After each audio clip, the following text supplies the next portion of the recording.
बिस्मिल्लाहिर्रहमानिर्रहीम। South Asia में तमाम देखने और सुनने वालों को अता शाहिद का सलाम कबूल हो। उम्मीद है आप खुश खुरम होंगे। अगरचे फ़लस्तीन में जो कुछ हो रहा है उसकी वजह से बहुत से लोग परेशान हैं और स्पेशली मुसलमान जहाँ भी हैं उनकी एग्जाइटी और परेशानी बजा है। आपको इल्म है कि फ़लस्तीन का इशू फ़लस्तीन यूएस के मैंडेट के तहत 1946 तक ब्रिटिश के पास था और बरतानिया जहाँ भी गया है उसने कोई ऐसी डिवीजन कराई है कि उसके असरात उन जाने के 75 साल तक भी ख़त्म नहीं हो रहे। हमारे यहाँ आप कश्मीर का मसला देख लें, ये वे छोड़ के चले गए और फ़लस्तीन में बरतानिया की साजिशों की वजह से 1948 में इसराइल ने अपनी आज़ादी का ऐलान कर दिया। 1948 से लेकर आज तक फ़लस्तीन में वायलेंस जो है वो हो रही है। कितनी जंगें जो हैं वो लड़ी जा चुकी हैं, हज़ारों फ़लस्तीनियन शहीद हुए और हज़ारों अब भी इसराइल की कैद में हैं। कई बार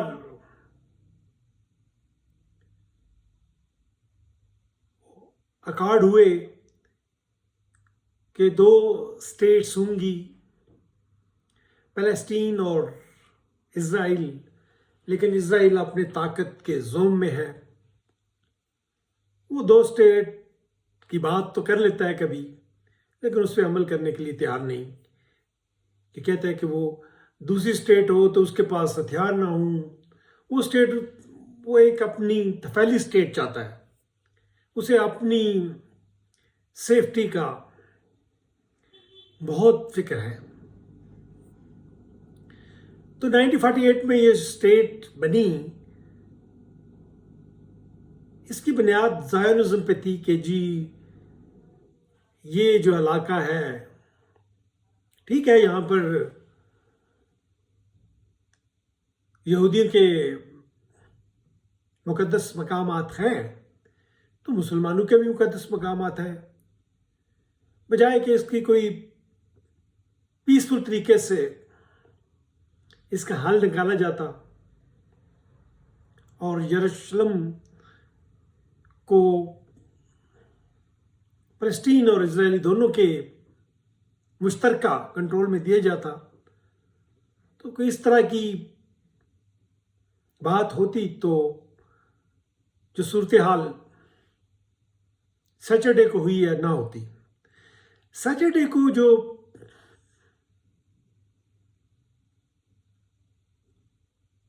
हमास ने ऑपरेशन अल अक्सा फ्लड किया, उसमें तकरीबन 1000 के करीब इसराइली मारे गए और 100 के करीब उन्होंने वहाँ से अपडेट करके वो अपने एरिया में ले आए हैं। और ये ऑपरेशन एक अनप्रेसिडेंटेड है। 15 साल से गजा जो है वो कंट्रोल्ड एंड सीज है। It was a prison. कोई चीज़ भी इजरायलियों के बगैर वहाँ पर नहीं मार सकती थी, कोई चीज़ वहाँ ना जा सकती है ना आ सकती है। और हमारे जो मिस्री भाई हैं, वैसे तो बहुत बड़े मुसलमान हैं और मुफक्कर भी बड़े बनते हैं और अपने इलाके में भी बड़े चैम्पियन बनते हैं, लेकिन उनका किरदार भी बड़ा मशक़शुदा रहा है कि उन्होंने अल गज़ा के साथ जो बॉर्डर है उसको भी बंद किया हुआ है।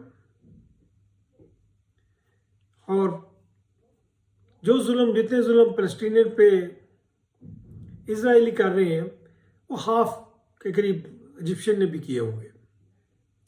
बहरहाल हमारा मकसद किसी मुल्क पे क्रिटिसाइज नहीं करना, मकसद है आपको थोड़ी सी हिस्ट्री बताना कि भाई ये अब इस पे तमाम आप अगर CNN देखें तो उसमें एक ही बात हो रही है कि जी ये जो जुल्म हुआ, ये जो मैसाकर हुआ, ये जो हमास है, ये ISS है, ये उसकी तरह की इस्लामिक स्टेट, मतलब कि तमाम उसको कंट्रीज़ जो हैं कंडेम करें जी। काफ़ी कंट्रियों ने कंडेम भी किया है और अमेरिका के डर से बहुत से लोग जो हैं वो इस पर बात भी नहीं करते। लेकिन आप देखें कि जनीन में कितनी दफ़ा मिलिट्री ऑपरेशन, जनीन जो एक पैलेस्टीनियन आप टाउन कह लें हैं, वहाँ कितनी दफ़ा हाल ही में 2022-23 में इनने ऑपरेशन किए और पैलेस्टीनियन को हलाक किया।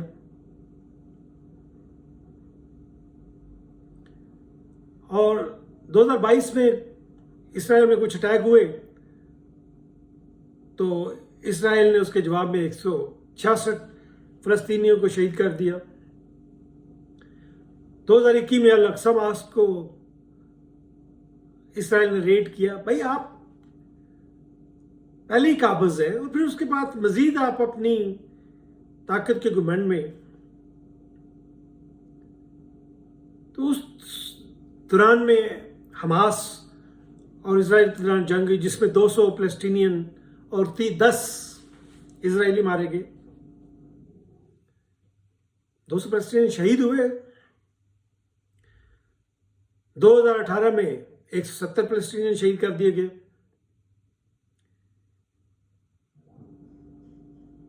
और ये जो प्रोटेस्ट कर रहे थे फ़लस्तीनियन गजा और इसराइल बॉर्डर पर, जो इनने फेंस लगा दी है, इन्हें सेपरेट किया हुआ है। एक तरफ खुशहाली है, दूसरी तरफ इन्होंने हेल क्रिएट की हुई है दुनिया में ही। तो फिर जब इनके लिए हेल क्रिएट होती है सैटरडे को, हम इसको कोई इस ऑपरेशन को, हमें तकलीफ है कि जो इजरायली शहरी भी हलाक हुए उनका हमें भी अफसोस है। इंसान है, जो भी इंसान इस तरफ हो, इजराइल में हो या फ़लस्तीन में हो, उसका दुख है। लेकिन आप उस सूरत हाल को देखें कि क्यों ये हो रहा है। तो जिस तरह मैं ये बता रहा हूँ कि ये हर साल 2012 में जनाब हमास मिलिट्री चीफ जो है इसराइल ने उसको किल कर दिया। उसके पास जो फायर एक्सचेंज हुआ उसमें 150 फ़लस्तीनियन मारे गए और उसके जवाब में तकरीबन सिर्फ 6 इसराइली जो है वो भी मारे गए।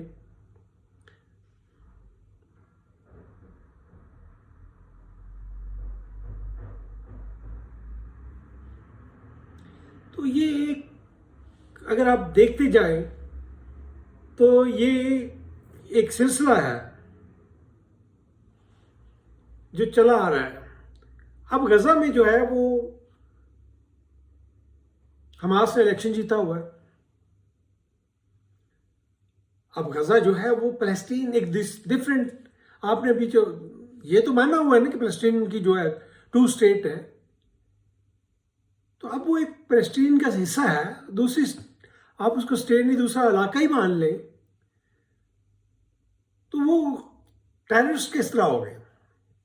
आप किस तरह उनको टेररिस्ट कह सकते हैं जबकि आपने खुद फ़लस्तीन के मुख्तलिफ इलाकों पे, एक तो वो इलाका था जो आपको मिला 1948 में, लेकिन उसके बाद आपने 1967 में जिस इलाके पर कब्जा कर लिया वो भी आप नहीं वापस कर रहे। भाई UN सिक्योरिटी काउंसिल की रेजोल्यूशन, UN की रेजोल्यूशन जिसमें अमेरिका भी शामिल है, अमेरिका भी 2 स्टेट के लिए बात करता रहा। आप कैंप डेविड कार्ड देख ले, अमेरिकन इसमें थे, ओस्लो कार्ड देख ले, ठीक है जी। तो चाहिए तो ये था कि इसको आगे बढ़ाया जाए, लेकिन ये जो नेतन्याहू साहब हैं, इनका कोई इरादा नहीं कि पैलेस्टीन को एक स्टेट बनने दें। भाई अगर आप स्टेट नहीं बनने देंगे तो आपने, ठीक है, आपने कहा जी हम अब ये जो अलेक्सा फ्लड ऑपरेशन है जो पैलेस्टीनियन ने किया है, क्या जिसको आप हमास कहते हैं, हमास किस में कौन लोग हैं? पैलेस्टीनियन ही है ना। तो उसके जवाब में आप उनके लिए हेल क्रिएट कर देंगे। आपने पहले की हुई 4 दिन में वहां हेल की है। आपने तो यजीद से भी आप आगे बढ़ गए, आपने उनका पानी बंद कर दिया, खाना बंद कर दिया, बिजली बंद कर दी। वो पहले ही मुसीबत में थे, वो क्या करें? अब मुझे आप खुद बताएं, क्या वायलेंस का जवाब वायलेंस हो गया? 1000 तो इजरायली मारे गए, हमें अफसोस है, लेकिन उसके जवाब में आपने 1000 सिविलियन मार दिए। आप 1 लाख सिविलियन मार लेंगे वहां, 2.3 मिलियन की आबादी है वहां, तो आप कितने मार लेंगे? मिलियन मार लेंगे। तो क्या उसके बाद आप अमन में चले जाएंगे? आप अपने फिलासफर से पूछे, नेतन्याहू तो फार्मर फौजी है, उसका दिमाग तो उतना ही चलता है जितना एक फौजी का चलेगा। और अब अमेरिका को भी चाहिए कि ये, अमेरिका, फ्रांस, यूके और चाइना को भी चाहिए कि बात करें और कहें कि भाई ये जुल्म बंद करो, ये एथनिक क्लींजिंग ऑफ पैलेस्टीनियन जो है ये बंद होनी चाहिए। और पाकिस्तान को भी कभी बात कर लेनी चाहिए। ठीक है, हमने कंडेम किया है, लेकिन नहीं भाई, आप कोई और तरीके से भी उनकी हेल्प करें। बाकी हमें क्या चीज़ों का फ़ायदा है? हम एज ए सिटीजन सोचते हैं कि भाई ये क्या हम कैसे पावरफुल कंट्री बने हैं, क्या हमने न्यूक्लियर के जुनाब करके और उधर मिसाइल जो है हमने चौकू में लगा दिए। क्या करने के लिए लगा दिए? एक तो चौकू से ये मिसाइल हटाए और न्यूक्लियर पे भी चुप होके बैठे। भाई कोई खुद शर्म करें, आप क्या अपनी कौम को क्या बनाना चाह रहे हैं? और जहां बात करने की जरूरत होती है वहां फोर्सफुली बात करें। इसराइल को कहें ठीक है भाई, आपने जवाब दे लिया, काफी एनफ हो गया, 1000 बंदे आपने भी इधर मार दिए, आपने उनको सारा बंद कर दिया, लेकिन आप बैठे। वायलेंस का हल वायलेंस से नहीं होगा। ना कोई इजरायली बनना चाहिए, ना कोई पैलेस्टीनियन बनना चाहिए। हम दोनों के हक में नहीं है। और पैलेस्टीनियन को आप बैठे, ये पार्ट ऑफ द जो है, ये गजा पार्ट ऑफ पैलेस्टीन है, हमास पार्ट ऑफ पैलेस्टीन है। आप पीएलओ जो वहां पे है, वेस्ट बैंक में है, इनके साथ बैठ के बात करें। और हम उम्मीद करेंगे कि जो पैलेस्टीनियन है वो इजरायली जो लोग उनके पास हैं उनका, जैसे वो उनने पहले भी अपने जो भी उनके पास प्रिजनर ऑफ वार होते थे उनका ख्याल रखा। तो ये कंटिन्यूस हम जो पढ़े लिखे, जो वहां फिलासफर,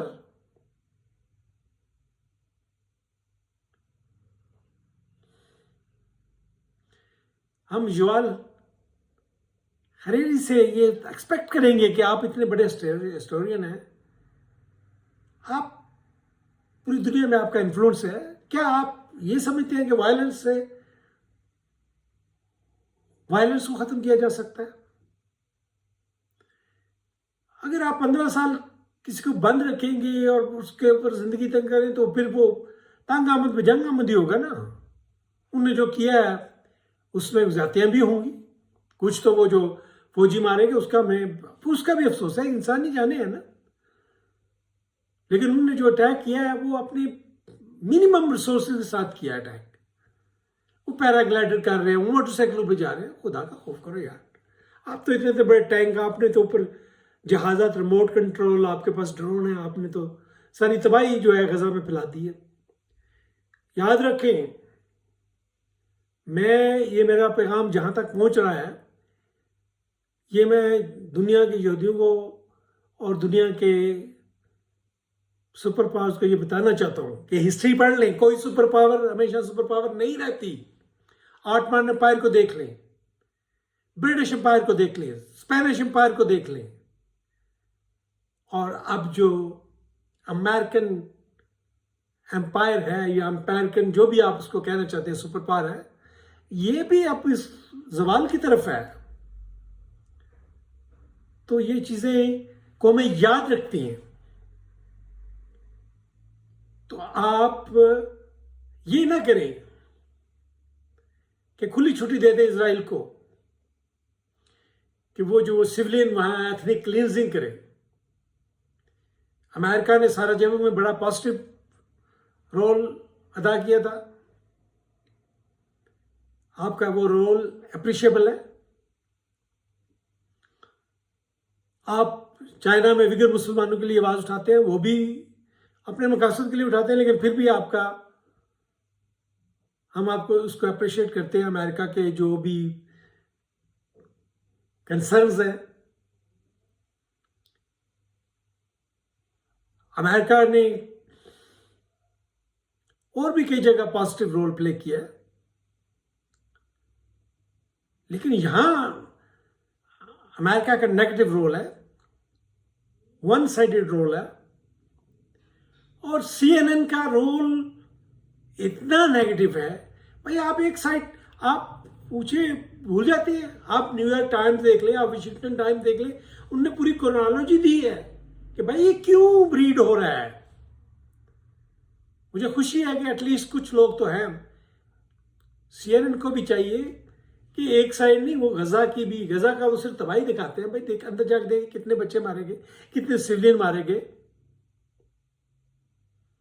और आप एज ए इन्फ्लुएंशियल मीडिया, आपका काम है कि आप इजराइल पे जोर दें कि भाई आपके साथ ज्यादती हुई, लेकिन वो ज्यादती इसलिए हुई कि आप उससे पहले आप पूरी हिस्ट्री उसकी देखें। मैं खुद नहीं कह रहा, आप न्यूयॉर्क टाइम्स में जो है वो देख लें, आप वाशिंगटन पोस्ट में जो है वो देख लें, और फिर उसके बाद उनको बताएं कि ये माइट इज राइट वाली पॉलिसी ना अपनाएं कि हम सबको मार देंगे। मैं यही कह रहा हूं 100,000 200,000 कितने आप पैलेस्टीनी शहीद कर लेंगे, फिर क्या आपको सुकून मिल जाएगा? नो। याद रखें, ये ऑपरेशन मामूली चीज से हुआ, उसके बाद आगे बड़ी चीजें आ रही हैं, आर्टिफिशियल इंटेलिजेंस आ रही है, आपके पास भी होगी, आप उनसे आगे होंगे, लेकिन ये सारी चीजें पैलेस्टीन के पास भी आ जाएंगी और वक्त बदलते देर नहीं लगती। आपने 5 दिन बहुत बमबारी कर ली है, अब आप गजा के अंदर जाने की गलती ना करें। आप पैलेस्टीनियन को दीवार के साथ मत लगाएं, आपने पहले ही लगाया हुआ है। आप डायलॉग करें। आप सऊदी अरब से तल्लुकात बेहतर कर रहे थे, आपने यूएई से तल्लुकात बेहतर कर लिए, और मैं अपने ये तमाम अरब ममालिक से जिन्होंने तल्लुकात बेहतर किए हैं उनका काम भी है, तुर्किया का काम है, पाकिस्तान का काम है, इजिप्ट का काम है, यूएई का काम है, जॉर्डन का काम है, और बाकी मुसलमान कंट्री जिन्होंने तल्लुकात बेहतर किए हैं उनके साथ कोई इतराज नहीं, लेकिन अब आप उन पर प्रेशर डालें कि पैलेस्टीनियन को इस तरह मत मारें, इस तरह शिकार न करें। वायलेंस का जवाब वायलेंस से नहीं, आपने दे लिया, अब बस करें। ये जुल्म जहां भी लोग देख रहे हैं वो परेशान हो रहे हैं, वो चाहते हैं कि जवाबी कार्रवाई आपके खिलाफ हो, वो आपके खिलाफ हेटेड हो रही है। यकीन जाने कि 1.3 बिलियन मुसलमानों को कोई तकलीफ नहीं होती इसी वजह से, क्या आपकी कार्रवाई की वजह से, क्या अगर आप सारे के सारे भी मारे जाएं। तो ये प्लीज इस बात को युवाल नोआल हरेरी, आपने किताबें लिख दी, आपने होमो सैपियंस लिख दी, आपने होमोडियस लिख दी, आपने सैपियंस लिख दी, होमोडियस लिख दी, आपने लिखा आगे 21st सेंचुरी के क्या लेसन्स हैं। आप ये भी बताएं अपनी कौम को कि भाई वायलेंस को वायलेंस से आप नहीं कर सकते। हम उम्मीद करते हैं कि तमाम मुस्लिम ममालिक जिनके इसराइल के साथ तल्लुकात है वो अपना असर और रसूख इस्तेमाल करेंगे और मज़ीद खून खराबा को कम करेंगे। यही हम अमेरिका से भी यही एक्सपेक्ट करते हैं, चाइना से भी हम यही एक्सपेक्ट करें कि वो अपना रोल प्ले करें। और बाकी बरतानिया जिसमें तो बड़ी जिम्मेदारी है कि ये सारा गंद उनका ही डाला हुआ है, मिडल ईस्ट में भी और साउथ एशिया में भी। आपका भी कोई बनता है। और यूरोपियन यूनियन ने एक अच्छा फैसला बाद में किया कि उन्होंने पैलेस्टीनियन की इमदाद बांधने की। आप देखें भाई, आप मारेंगे उनको तो क्या, आप उनके मुकद्दस मकामात पे हमले करेंगे तो क्या वो चुप करके बैठेंगे? फिर वो अलक्सा फ्लड जो है, अलक्सा सैलाब जो है, फिर इस तरह के सैलाब और भी आएंगे। तो हम उम्मीद करते हैं कि दोनों कौमें, फ़लस्तीन और इज़राइल, होश के नहल लेंगे और इस बार को सबसे ज़्यादा इस वक्त रिस्पॉन्सिबिलिटी इज़राइल की है कि वो कंट्रोलिंग पावर है। उसका वेस्ट बैंक पे भी, गजा पे भी कंट्रोल है और मिडिल ईस्ट में भी वो एक पावर है। बड़ी पावर के बड़े दिल होते हैं, वो हिस्ट्रीज में रखते हैं। वो ये शो नहीं करते कि हम पावर की जगह पावर ही करेंगे। आपने जवाब दे लिया, 1000 ज्यूश मारे गए, आपने 1000 फ़लस्तीनियन शहीद कर दिए, और 1000 कर लेंगे तो बेहतर है ना करें।